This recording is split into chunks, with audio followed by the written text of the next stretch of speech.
अब ये जानना जरूरी है कि हम लोग कई तीर्थ स्थल जाके आने के बाद भी हमारे जीवन में कोई परिवर्तन नहीं दिखता।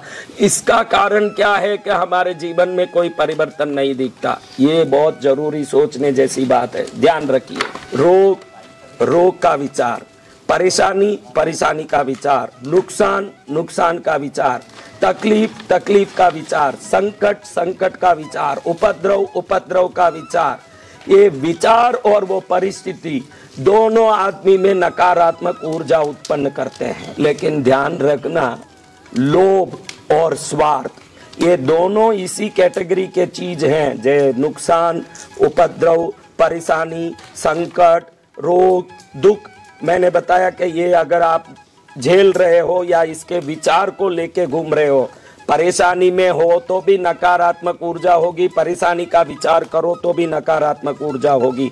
आप किसी वस्तु को अपने जीवन में अनुभव करना जरूरी नहीं है, उसका विचार करो तो भी वही आपको शक्ति मिलेगी जो अनुभव करते हो। जैसे आम का अचार खाते हो, केरी का अचार खाते हो, तो केरी का अचार खाओ तो मुंह में जैसे पानी आता है, वैसे नींबू का अचार खाते हो तो मुंह में जैसे पानी आता है। नींबू के अचार को सोचते हो तो भी वैसे ही मुंह में पानी आता है, क्योंकि विचार और अनुभव दोनों में कोई फर्क नहीं है। हम सोचते हैं कि 10 साल पहले मेरे साथ ये नुकसान हो गया, 10 साल पहले मेरे साथ ये नुकसान हो गया।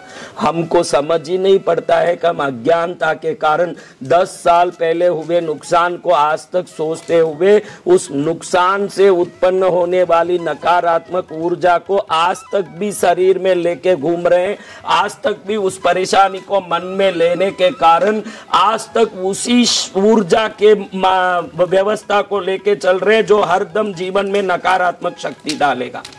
अब मैंने आपको बताया, आपके पास रोग हो या रोग का विचार हो, संकट हो या संकट का विचार, दुख हो या दुख का विचार, परेशानी हो या परेशानी का विचार, ये जो विचार आपके जीवन में जो गलत चीजें लाते हैं वैसी ही गलत ऊर्जा को लोभ और स्वार्थ लाता है। लोभी के शरीर में भी नकारात्मक ऊर्जा होता है, स्वार्थी के शरीर में भी नकारात्मक ऊर्जा होता है। और आज आप ही सोचिए, मंदिरों में जाने वाले 100 में 99 लोग लोभ या स्वार्थ लेके जाते हैं कि इस दर्शन से मेरा ये काम हो जाए, ये फायदा हो जाए। अगर ये स्वार्थ और लोभ छोड़ दिया जाए और श्रद्धा भक्ति से अगर हम भक्ति करने लग जाएं, तो हमारी श्रद्धा के कारण, भक्ति के कारण जो हम एक नया आभा मंडल उत्पन्न करेंगे, वो आभा मंडल के साथ तीर्थ स्थलों में प्रवेश करेंगे, तो वो आभा मंडल दैवी कृपा भक्ति के कारण उत्पन्न होने वाली विशेष आकर्षण को हमारे शरीर में उत्पन्न करके हमारे जीवन को बेहतर और बेहतरीन करने की ताकत रखता है। ये ऊर्जा तभी होगा जो व्यक्ति कोई तीर्थ स्थल में जाता है तो निस्वार्थ होके ईश्वर के लिए ईश्वर का भजन करने जाए, निस्वार्थ लोभ रहित होकर के भक्ति के लिए भक्त बन के जाए। आज ये पॉसिबल नहीं दिखता है, लेकिन विज्ञान कहता है कि अगर तू निस्वार्थ और निर्लोभी बनेगा तो तीर्थ स्थलों में जाने के बाद वहां की ऊर्जा तेरे शरीर में आश्चर्यजनक परिणाम लाएगी, आश्चर्यजनक तेरे जीवन में श्रेष्ठ बदलाव आएंगे। उसके लिए निस्वार्थ और निर्लोभी होना जरूरी है। लेकिन हम कहीं भी जाएं, भगवान के पास क्या कोई हंसता है तो भी वो जितना हंसता है उस हिसाब से समझ सकते हैं कि सामने वाले से उसको उतना काम है। अगर थोड़ा हंस रहा है किसी को देख के तो समझना थोड़ा काम है, ज्यादा हंस रहा है तो समझना ज्यादा काम है। आज हम हंसना और बात करना भी मतलब का काम समझ के बैठ गए। इस दुनिया में भक्ति काम निस्वार्थ करेंगे, लेकिन मैं वो विज्ञान आज समझा रहा हूँ क्योंकि आ गई है नवरात्रि और अक्टूबर 3 तारीख से 12 तारीख तक विश्व का दुर्लभ अलौकिक भक्ति नवरात्रि का कृष्णगिरी में होगा।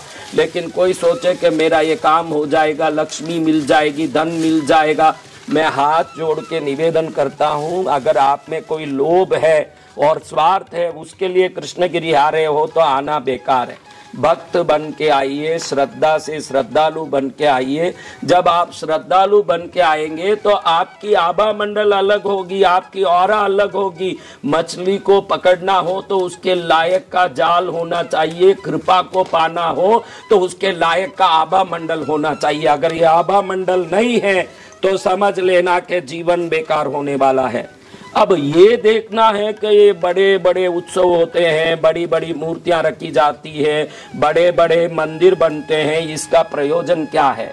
क्योंकि जब लोभ और स्वार्थ लेके भी कोई जाता है, वहां का जो बृहत्ता देखता है, विशालता देखता है, तो जो आश्चर्य होता है उस आश्चर्य से श्रद्धा उत्पन्न होती है। और जब श्रद्धा उत्पन्न होती है तो अपने आप आभा मंडल बदल जाता है। जाता तो स्वार्थ और लोभ लेके, लेकिन नवरात्रि के, गणेश चतुर्थी के बड़े बड़े पंडाल देखता है तो अपना मकसद भूल जाता है और वो पंडाल को देख के मुंह फाड़ते रह जाता है कि वाह भाई ये इतना बड़ा ऐसा है। और वो देख के मन में आता है कि प्रभु की महिमा कितनी होगी जब ये पंडाल ही इतना बड़ा है। ये पृथ्वी में कहीं ये कोने में ये पंडाल ऐसा बन सकता है तो पृथ्वी को चलाने वाले भगवान कैसे होंगे? ये सोच आदमी को आ जाता है।